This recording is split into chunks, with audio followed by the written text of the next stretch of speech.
राधा रमण हरि गोविंद जय जय श्री राधा रमण हरि।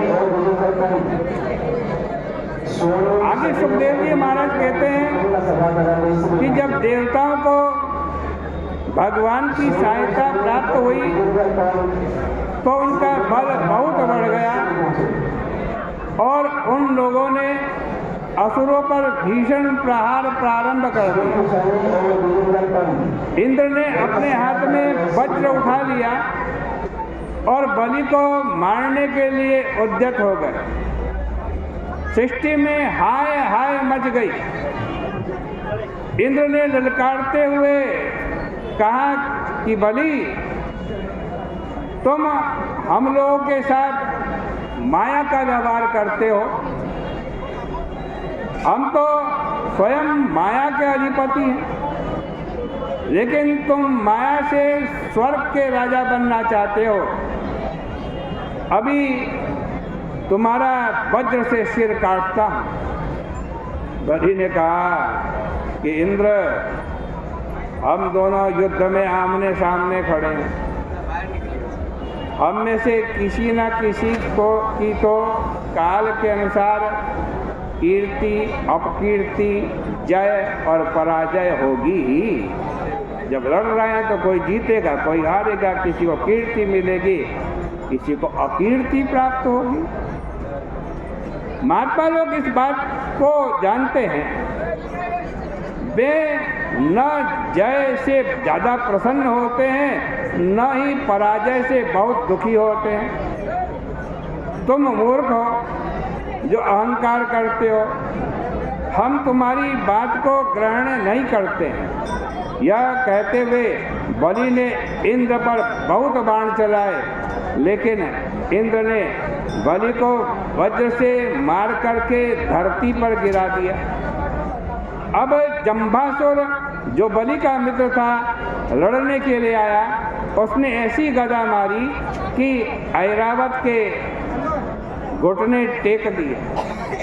इंद्र रथ पर चढ़े, उन्होंने जंभ का सिर काट दिया। उसके बाद नमुची, बल, पाक ये 3 असुर आए। नमुची के साथ इंद्र का बड़ा प्रबल युद्ध हुआ। इंद्र ने नमुची पर विजय प्राप्त करने के लिए वज्र का प्रहार किया, लेकिन नमुची का सिर कटता ही नहीं है।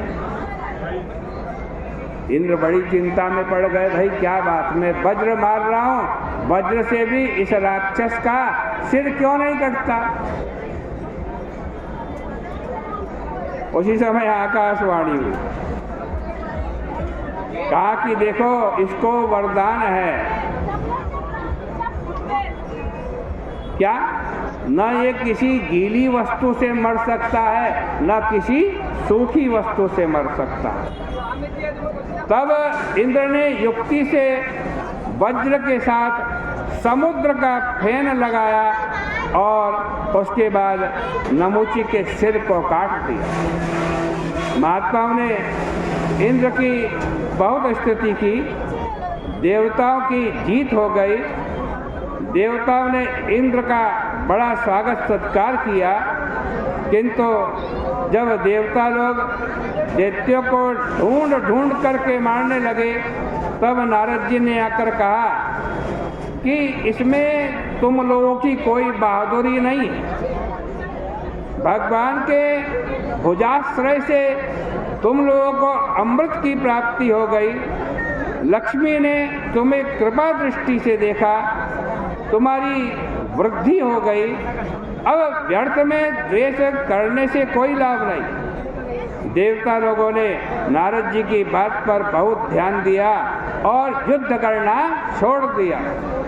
जो दैत्य बच गए थे उनको नारद जी ने जाकर के शिक्षा दी, क्योंकि नारद जी देवताओं और दैत्य दोनों के गुरु हैं, दोनों को भगवान की ओर ले जाते हैं। अब दैत्य लोग बलि के अस्ताचल पर्वत पर पहुंच गए। वहां शुक्राचार्य जी ने जिन जिन असुरों के अंग भंग हो गए थे उन सबको जोड़ जोड़ करके संजीवनी विद्या से जीवित कर दिया। बलि को पूर्व स्मृति प्राप्त हुई। बलि इतने विद्वान और बुद्धिमान थे कि पराजित होने पर भी खिन्न नहीं होते थे। इस प्रकार से श्रीमद् भागवत जी के 10वें और 11वें अध्याय की चर्चा आज के दिन आपसे करी। कल को फिर इसी समय आरती के पश्चात श्रीमद् भागवत जी की जो कथा आपने सुनी उससे आगे की चर्चा आपके सामने होगी।